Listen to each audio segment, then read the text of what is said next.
The HIV scam. I made a video about a year ago. I had just been delving into the subject and I just want to fill some holes. As I stated before, the early AIDS outcry had nothing to do with a retrovirus called HIV. It's a complete lie. It's been going on for a long time. It was caused from amyl nitrite poisoning. It's poppers, I'm sure you've heard of it, where you inhale it through the nose. It's extremely toxic. It was geared towards the gay communities in the gay ghettos of San Francisco and New York City. They were putting it in ventilation systems. Gay guys were using it to get high. It was a recreational drug. It was used then more so, way more than it is now. And it caused the early Kaposi sarcoma outbreaks. Kaposi sarcoma is rare. Only about 7 out of a million a year get it.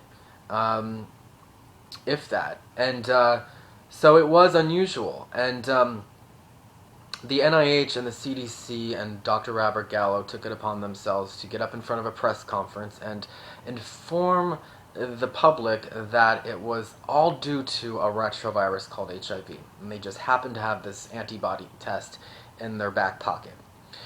In 1987, they released, the FDA approved a drug called AZT to the public. It's the most toxic drug ever prescribed to mankind. It was originally supposed to be cancer treatment, but it was considered too toxic for human consumption. It was not originally approved by the FDA because it was too toxic, but after the AIDS outcry, due to amyl nitrite poisoning, not a retrovirus, it was approved. So after they approved AZT, that's when people really started dying. In fact, during that time, I believe the reports were over 300,000 had fallen. But to this day, people believe it was all caused from a retrovirus called HIV. It's also important to note that all retroviruses, again, are harmless. There's about 90,000 varieties of retroviruses. They all have the same primitive genome sequence, GAG, ENV, and POL. They are not capable of being cytotoxic.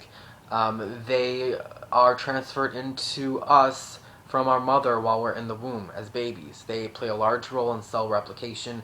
They are found in cancer tissue. They are found in tumors simply because they work with cells. They help them replicate. So just because they're in the cancer tissue does not mean they cause the cancer, but doctors and scientists like to say that to prove their point. Also, it's important to note that the inventors of the tests are speaking out. They've been speaking out for years. Unfortunately, the media does not cover their science. The inventor of the first HIV ELISA antibody test, Dr. Rodney Richards, is on our side. He is a HIV dissident. He says, and I quote, "These tests are not intended to diagnose HIV infection. The manufacturers make no such claims that they can diagnose infection, and yet they're still being used not only to diagnose infection, but also to initiate treatment. Neither the P24 nor the viral load nor the bDNA test has been approved by the Food and Drug Administration for initiating therapy." So, and he also states that, the early AIDS dilemma was all political. It was a political move for profit. Also, it's important to note that all the test inserts warn patients, if you read them, that they do not identify HIV. They're identifying protein particles left over from God knows what. There's over 70 different factors that cause a false positive. So you got people running around thinking they have a killer virus when in fact they do not. The ELISA antibody test, its insert warns people, at present there is no recognized standard for establishing the presence and absence of HIV antibodies in human blood. It's testing for tons of different proteins from tons of God knows what. I mean, like I said, there's 70 different factors that cross-react. The Western blot, which is supposed to be the confirmatory test, it states, "Positive blot results using any specimen type should be followed with additional testing." But then, of course, the additional testing is the PCR test, the polymerase chain reaction, and its test insert states not intended to be used as a screening test for HIV as a diagnostic test to confirm the presence of HIV infection. So it doesn't even determine the presence of HIV. It doesn't identify HIV. So, but that is the test. The PCR test is the test they're currently using to get viral load numbers. All the PCR test does is it amplifies DNA material from a multitude of different organisms. It's not specific to any virus called HIV. Those numbers aren't HIV. Those numbers are used to scare people on ARVs. The inventor of the PCR test, the test they're currently using to get viral loads, is Kary Mullis. He won a Nobel Prize in 1993 for inventing the PCR test. That test, like I said, it's being used across the world by doctors to diagnose and get viral load numbers from patients. How can we ignore these inventors? I mean, they can't all be crazy. And just the fact that they are making these statements and they are not being reported on the media, it should make you raise an eyebrow. Another red flag is why on earth has this supposed killer virus just happens to pop up in the most hated community in America. And three decades into the future, it still wants to pick on minority groups. It's blacks, Latin people, gay people. I'm sorry, but no, there's no such thing as a virus that is capable of being discriminatory. It just makes no sense. And, the statistics on how, they say that black people and Latin people and gay people have it more often. Well, duh, you put testing centers, you build HIV clinics in smack dab in the middle of minority neighborhoods. What do you think the statistics are going to be? You'll never find a white, suburban, rich area with a bunch of HIV clinics. But you go to a black, area or a gay neighborhood, you'll find HIV clinics on every corner. They do that on purpose. They are recruiting people. Like I said, there's 70 different factors that cause a false positive. You can't see it, but there's a kind of a list. There is no such thing as a positive HIV test. You can get a multitude of different illnesses cause a false positive.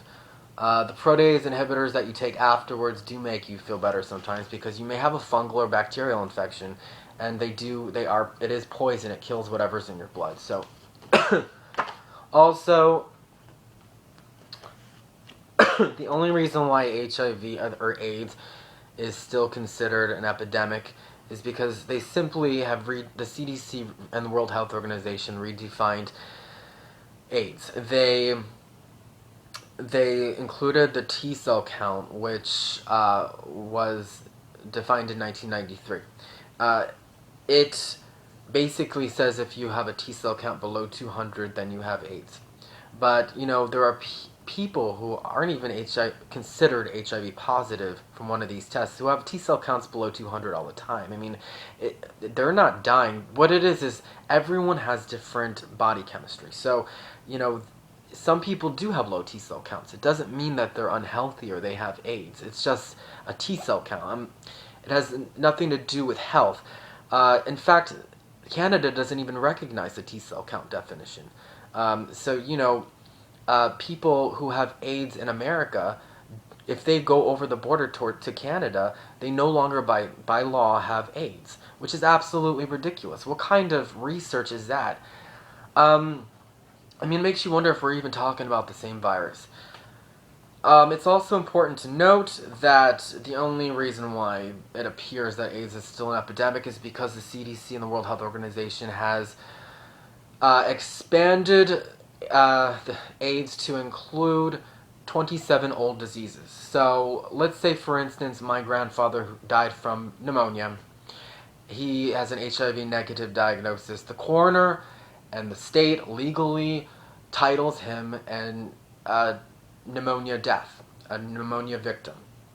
But if my grandfather had an HIV positive diagnosis from one of these scam tests, the coroner and the state would legally have to title him an AIDS patient. That is AIDS. They're simply connecting acronyms, and they're playing the name game to create an illusion that a retrovirus called HIV causes AIDS.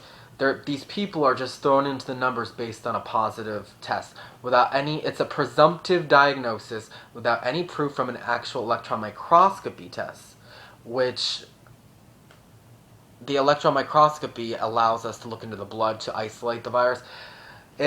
They are giving presumptive diagnosis without the EM test to prove that it is actually a retrovirus that caused that particular immune suppressing illness.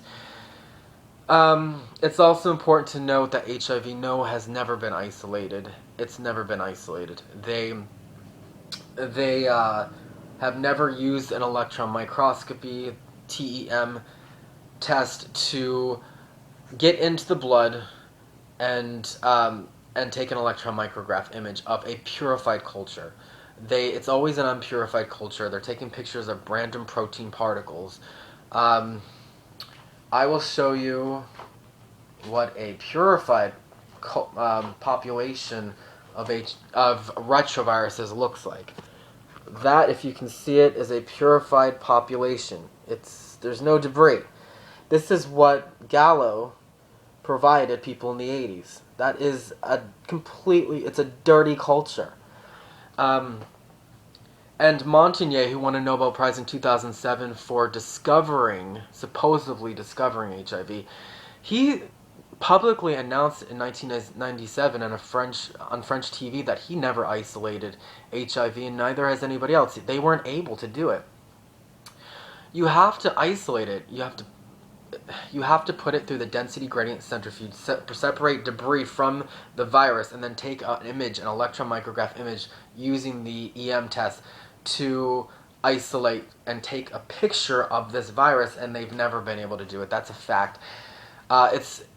If HIV really runs rampant in someone's blood, it would be easy to do. It wouldn't be so hard. And we would certainly see a lot more images rather than these computerized images and random pictures of other harmless retroviruses.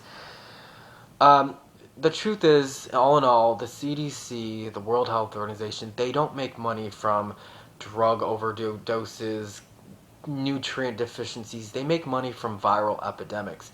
When they can't find a virus that causes disease, and it's very hard to do, I mean, there's not very many, they will invent one. And that's what we're dealing with here, an invention. They took random old illnesses and they went, this is caused from a retrovirus. We're just going to take some random harmless retrovirus, and blame all of this on it and make bundles. We'll make everyone believe they have a killer virus on the loose. We'll get them on drugs that get them sick. When they die, we'll call them AIDS patients.